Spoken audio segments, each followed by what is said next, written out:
sucessivos aumentos na conta de energia elétrica têm levado o consumidor a pensar em novas fontes de energia.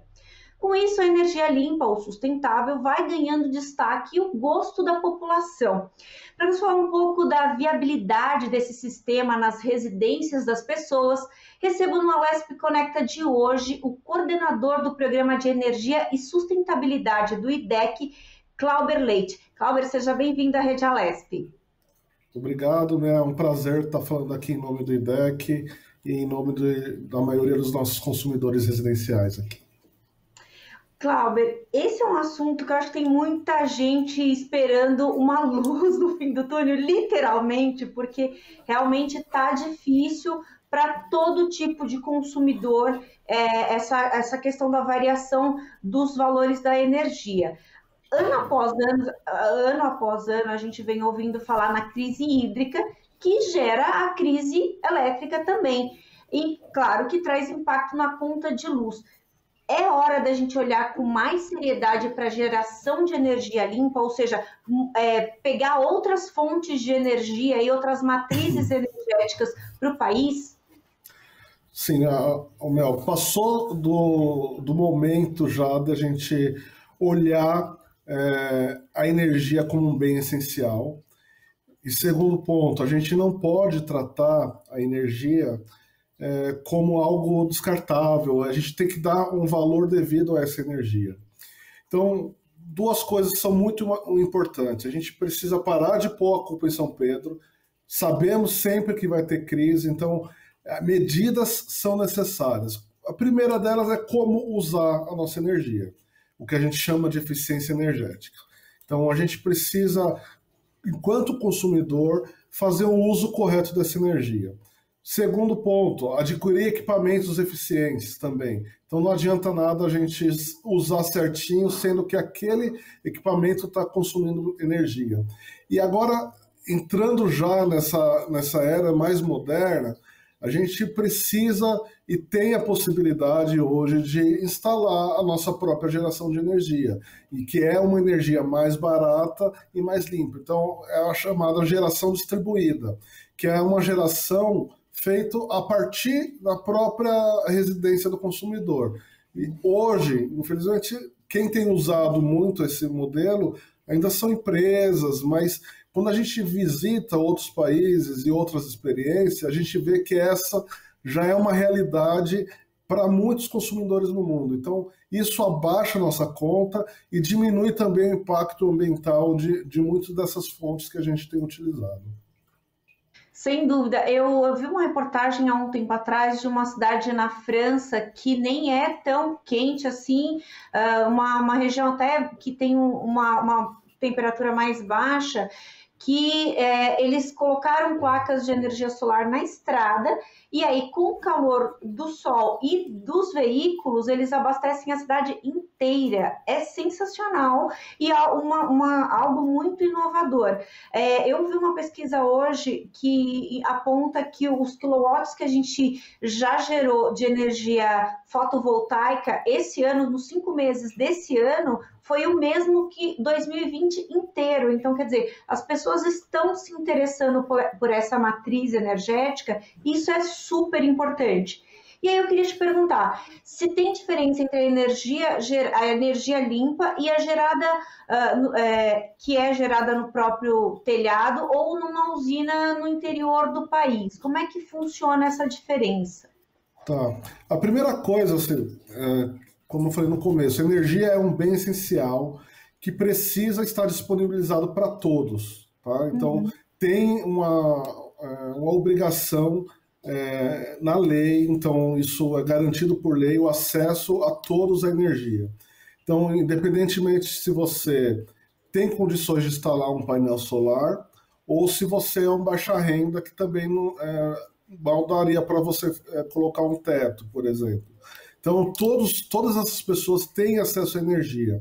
O que tem acontecido, e a gente já vem vindo dos tempos para cá, a trajetória da tarifa de energia, ela só tende a crescer. A gente paga muito encargo e tributo dentro da nossa tarifa.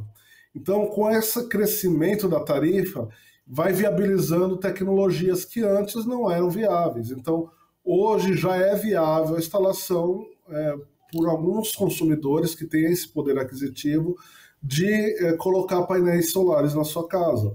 Por quê? Ela substitui aquela energia que viria da rede, que tem, que é positiva, que ela atende a todos, mas ela ainda é muito cara. Então, quando o consumidor consegue fazer essa instalação, ele está diminuindo essa demanda da rede.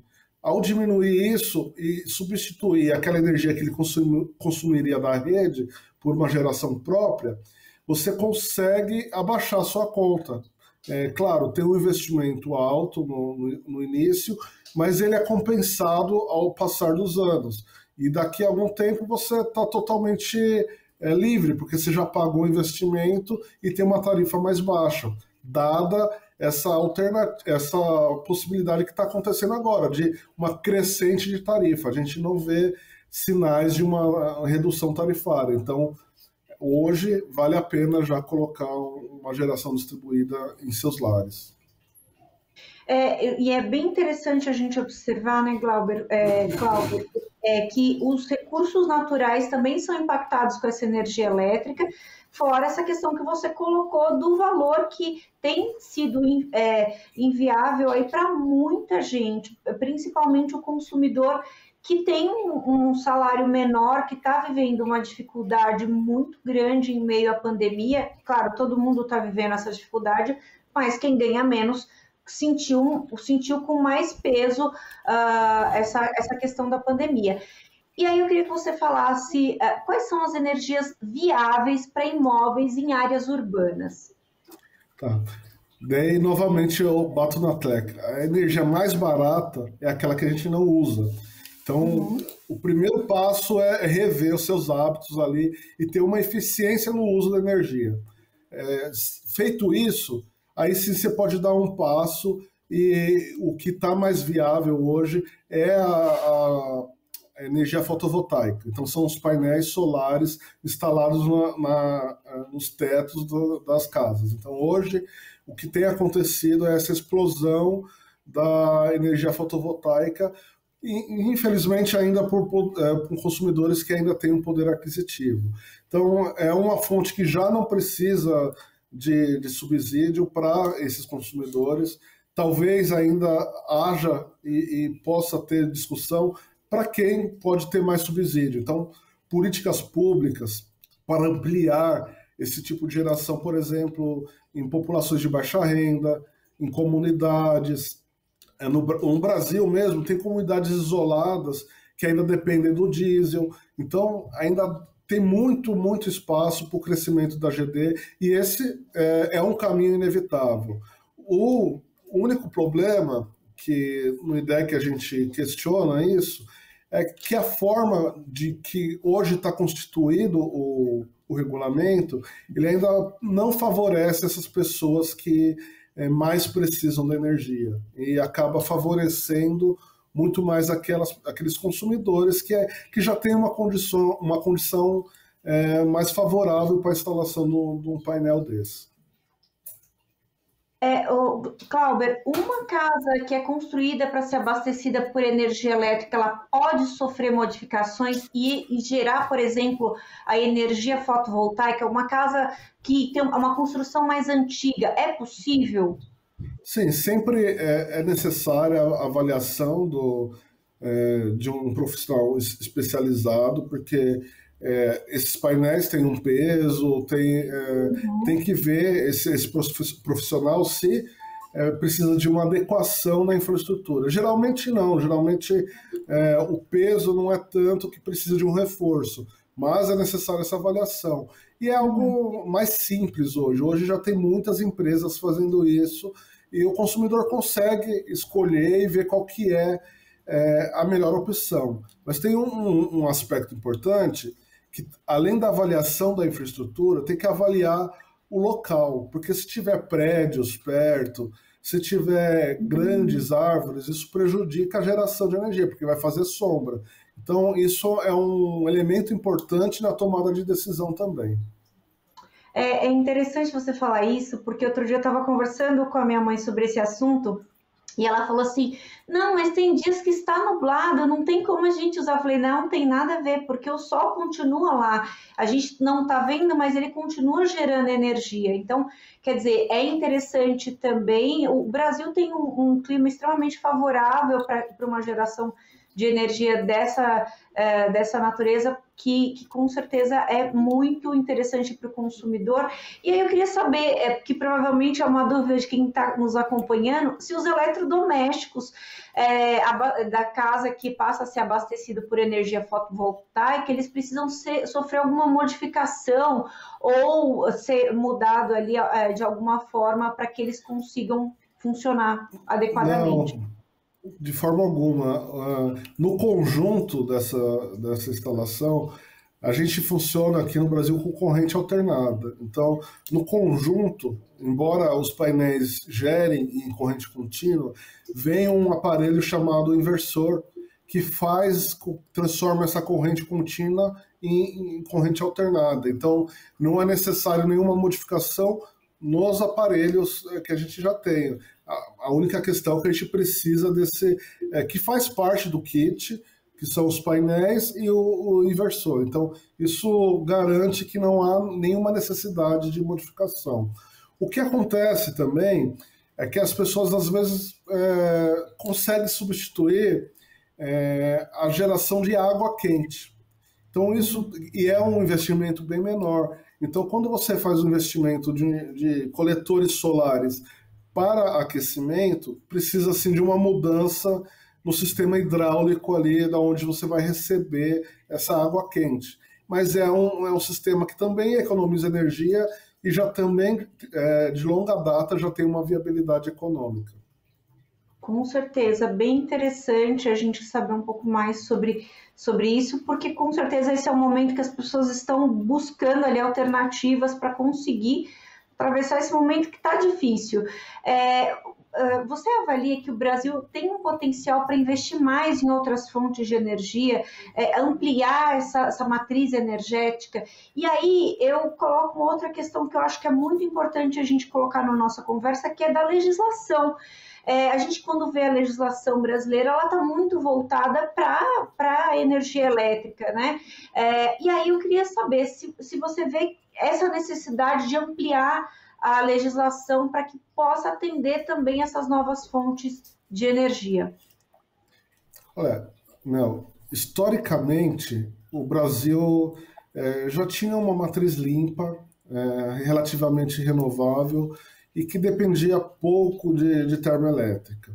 A termoelétrica é uma energia positiva porque atende rapidamente um pico ali de demanda, então que antigamente era ali à noite, todo mundo chegava em casa, acendia as luzes e tal, tem um pico de demanda que precisa ser atendido e o sistema todo é construído para atender esse pico, então por isso que ele é caro. Mas o que vem acontecendo? A gente está dependendo cada vez mais de termoelétrica. As nossas hidrelétricas, que têm questionamentos, são grandes, causaram impacto, mas elas hoje têm um serviço importante. E quando falta água, a gente fica nessa crise. Então a gente teria que depender muito menos dessas termoelétricas. E como faz isso? Ampliando, diversificando a nossa matriz. Hoje nós temos, como aquela história de colocar ovos dentro do mesmo cesto. Quando acontece um problema, todos os ovos quebram. Mas quando você diversifica, tem muitos cestos, você fica menos exposto ao risco.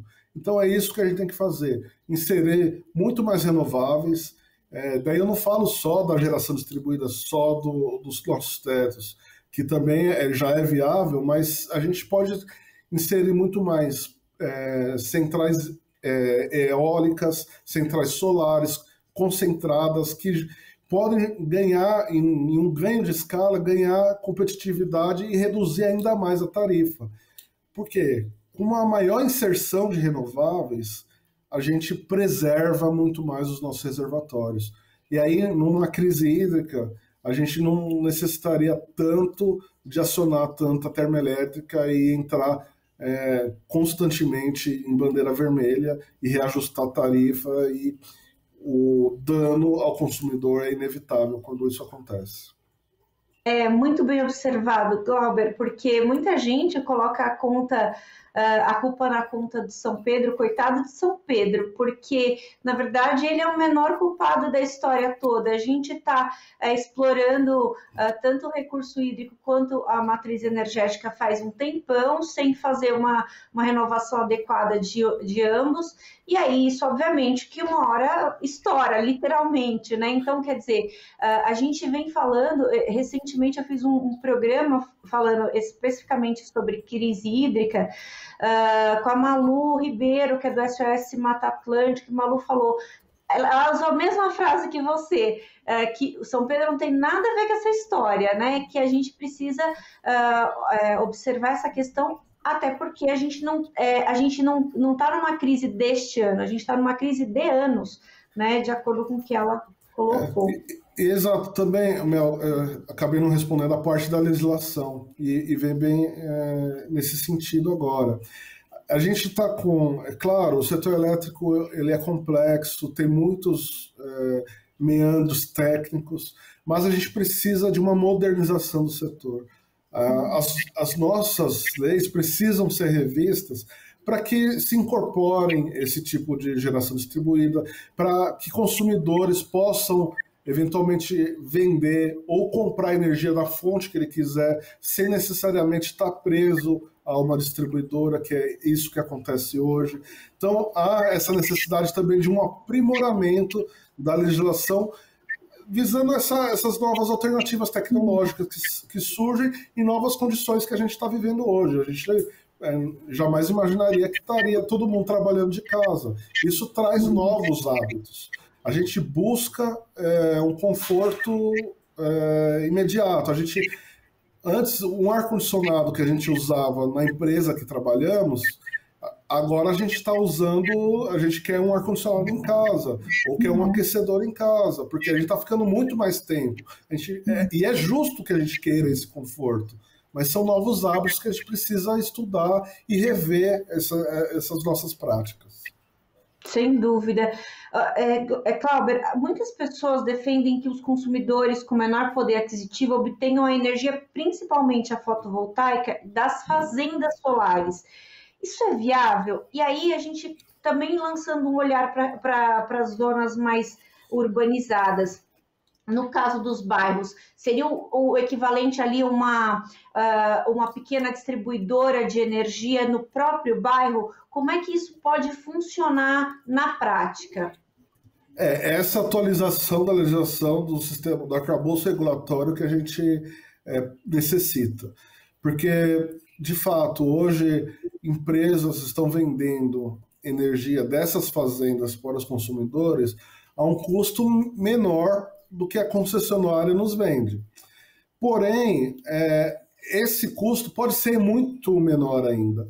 Esse valor de geração é muito menor. Então, ao eliminar muitos atravessadores, a gente consegue reduzir essa tarifa muito mais.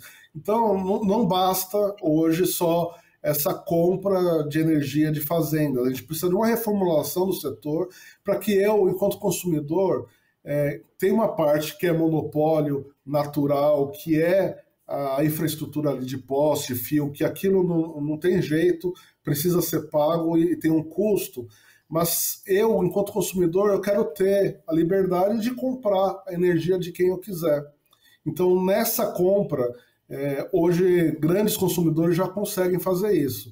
Nessa compra eu consigo ainda reduzir ainda muito mais do que tem sido apresentado aí nessas fazendas solares, por exemplo, que é uma alternativa, ela é mais viável que a tarifa que pagamos hoje, mas ainda tem muito espaço para a gente competir e reduzir essa tarifa.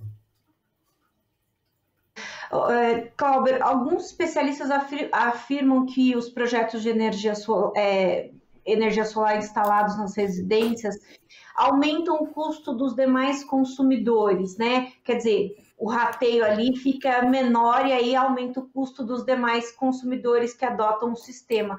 Isso realmente acontece? Por quê? É preciso, o que a gente precisa fazer para resolver esse problema? Olha, isso de fato acontece. A gente também se debruça sobre os estudos da própria agência reguladora e vê que. Porque o que acontece? A distribuidora ela tem aquele custo e tem uma receita requerida para manter todo aquele custo. Uhum, Ao alguém sair da divisão do bolo, essa divisão desses custos fica com menos pessoas. Então uhum, é isso que acontece. Hoje o impacto é pouco ainda, porque tem muitos poucos painéis instalados, são poucas pessoas que saem. Porém, vislumbrando um crescimento dessa energia, o que tende a acontecer é os consumidores que não instalaram o painel solar estarem arcando com esse custo. Então, esse é um problema que dá para ser resolvido, mas precisa de discussão técnica e ver qual que é a melhor maneira disso ser resolvido, porque isso gera um outro problema, porque, como eu disse, consumidores com maior poder aquisitivo têm condições de instalar um painel solar, frente a consumidores que não têm condições, e quem está saindo é quem tem condição. Então, entende que tem um benefício regressivo aí? Os consumidores que não têm condições estão arcando com os custos daqueles que têm, então isso precisa ser revisto. Tem um ponto que a própria geração distribuída, ela também traz benefícios. Ela pode reduzir perdas, dependendo do local que ela tiver, ela pode trazer benefícios para o sistema como um todo. Então tem um outro cálculo que tem que ser feito, que também é saber quais são os atributos positivos que essa geração dá para o sistema. Aí, com o equilíbrio dessas duas coisas, a gente consegue ter uma maior justiça na divisão dessa tarifa. Então, isso que a gente defende, que tenhamos, sim, a valoração desses atributos, mas a divisão correta desses custos que, para chegar em eletricidade na nossa casa, a gente precisa. Mesmo que tenhamos painéis solares, se a gente não tiver bateria, a gente vai precisar usar a rede durante a noite, por exemplo. Então, tem um custo que a gente precisa estar fornecendo para que essa rede atenda nos momentos que a gente precisa. Quando não tem sol, quando não tem vento. Então, precisamos buscar esse equilíbrio. E o equilíbrio se consegue com discussão, apresentando os dados, colocando no escrutínio todos os dados para que se encontre esse equilíbrio. É muito interessante isso que você está falando, Clauber, porque assim a gente tem um potencial gigantesco para ir por esse caminho, para melhorar essa questão energética no nosso país, e a gente tem ainda muito que descobrir sobre isso, muito que tratar desse assunto para que a gente consiga de fato ajustar e ter um fornecimento justo para todo mundo, principalmente, como a gente falou já desde o começo, você falou, eu também falei, das pessoas que têm um menor poder aquisitivo, porque sofrem demais.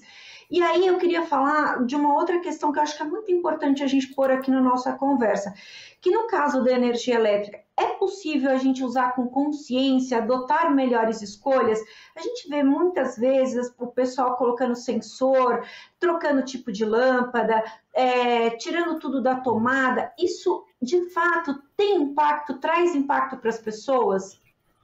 Olha, isso é realmente muito positivo e muito importante que as pessoas tenham esses hábitos, né? Que busquem cada vez mais refletir sobre o uso da sua energia. Porque, como eu disse, a gente está ficando mais em casa. Então, aquele esporte que a gente está fazendo bastante agora, aquele abre e fecha de geladeira, por exemplo. Isso é prejudicial, porque você está fazendo com que a geladeira trabalhe mais. Então, repense, é necessário ali, eu vou só no momento que eu preciso, uma lâmpada acesa, que eu não estou no cômodo, aquele aparelho em stand-by, que está sempre pronto para o uso, mas eu nunca uso. Será que é necessário ele ficar ligado? concentrar, por exemplo, as atividades que consomem energia de uma vez só. Quando se vai lavar a roupa, se vai lavar, ou se vai se passar a roupa, se a gente concentrar naquele momento, a gente aproveita toda aquela energia naquele momento, não fica aos poucos, toda vez acionando isso. Então, hábitos fazem a diferença. A gente falou agora de aumento de 50% da bandeira vermelha, a gente falou de revisão tarifária. Então, com esses hábitos, a gente consegue compensar esses reajustes. Mas mais do que isso, o que acontece? A gente, eventualmente, precisa comprar um novo aparelho. Estou lá com a geladeira que já há muitos anos de uso, mais de 10 anos, preciso trocar. O que eu faço hoje? Eu só escolho a que é bonita, que tem mais espaço? Não. Você tem que ver o quanto aquele aparelho, eu dei o exemplo da geladeira, porque ela é uma das principais vilãs de consumo de energia. Eu vejo aquele consumo de energia daquela geladeira e comparo com outras. É por isso que lá no IDEC fizemos tem uma ferramenta, a plataforma Clima e Consumo, que a gente consegue comparar a eficiência energética de produtos e saber economicamente qual que vale mais a pena. Você coloca, às vezes vale a pena pagar um pouquinho mais numa geladeira mais econômica, mais eficiente, mas em poucos meses você tem um retorno na tarifa de energia, por exemplo. Isso para diversos equipamentos. Esse hábito de... A gente compara preços, né? Quando a gente vai fazer compra, principalmente pela internet, a gente compara o preço de passagem, a gente compara o preço de livros. Então a gente tem que comparar os preços, mas ver esse atributo de quanto isso vai custar durante a vida útil, porque senão você acaba comprando praticamente uma bomba. Por exemplo, as pessoas compraram no verão agora ar-condicionado barato, mas ar-condicionado ineficiente, que consome muita energia.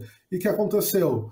Ou a conta explodiu, ou você ficou com um equipamento que você não está utilizando. Então, o uso é muito importante. Então, a decisão de compra, escolha equipamentos eficientes e, no seu uso, use com consciência, para que não haja essa surpresa no final do mês com a fatura de energia.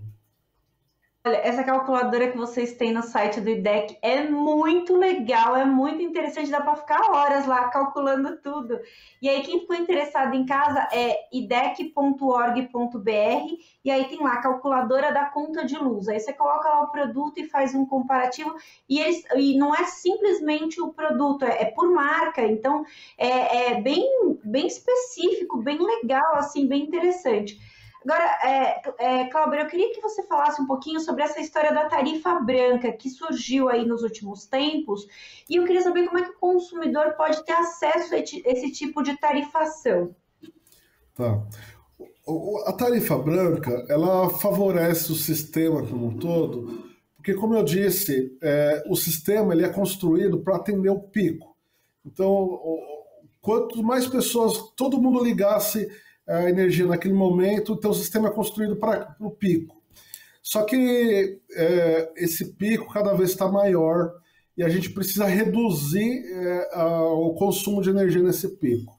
E aí, para fazer isso, o governo lançou essa modalidade tarifária, que é a tarifa branca, no qual a tarifa no horário de pico, de cada concessionária tem um horário, mas geralmente ali no início da noite, a tarifa nesse horário ela é muito mais cara. Mas, ao longo do dia e aos finais de semana, essa tarifa é muito mais barata.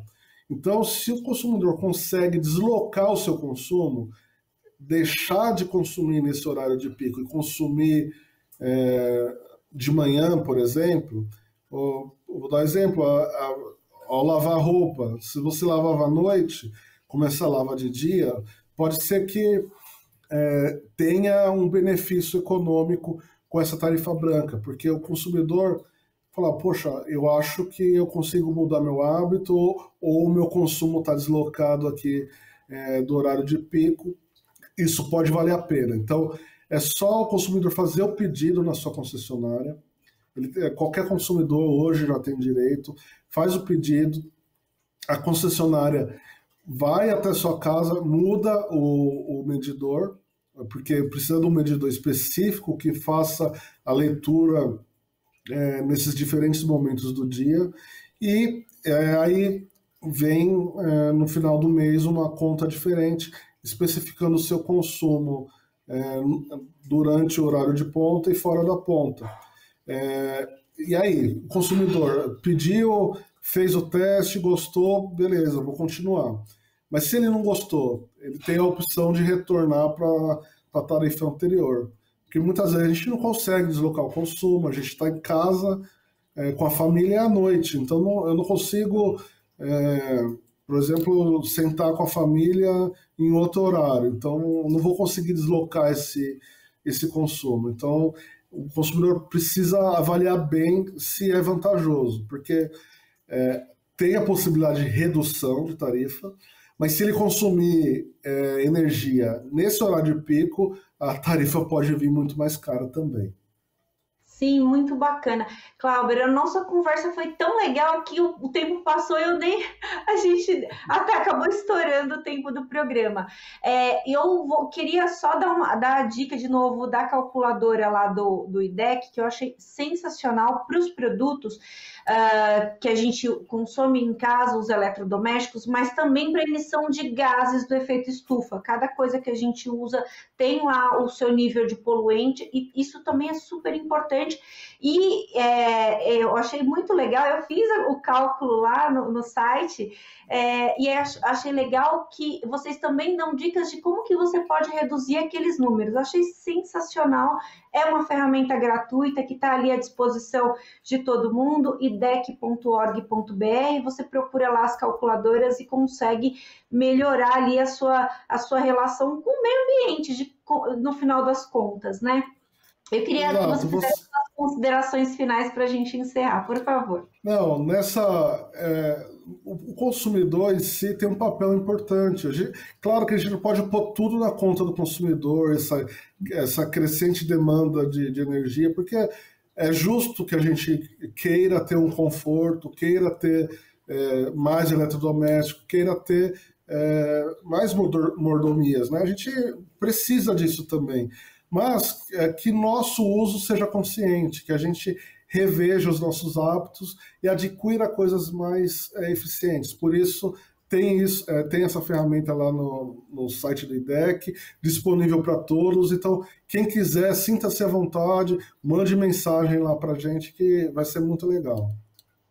Muito obrigada, Cláudia. Foi muito legal essa conversa com você. A gente, com certeza, vai chamar você de novo para conversar mais sobre esse assunto, que, obviamente, é literalmente muito caro a muitas pessoas que estão aqui nos acompanhando, porque a gente está num momento que toda a informação que a gente puder absorver sobre esse assunto é o mais interessante possível. Muito obrigada. Obrigado, Mel. Boa tarde. Esse foi mais um Alesp Conecta. A gente falou de energia limpa com o Cláudio Leite, coordenador do Programa de Energia e Sustentabilidade do IDEC. Você fica agora com a programação da Rede Alesp. Você pode rever esse programa e outros programas da Rede Alesp nas nossas redes sociais. Obrigada pela sua companhia e até a próxima.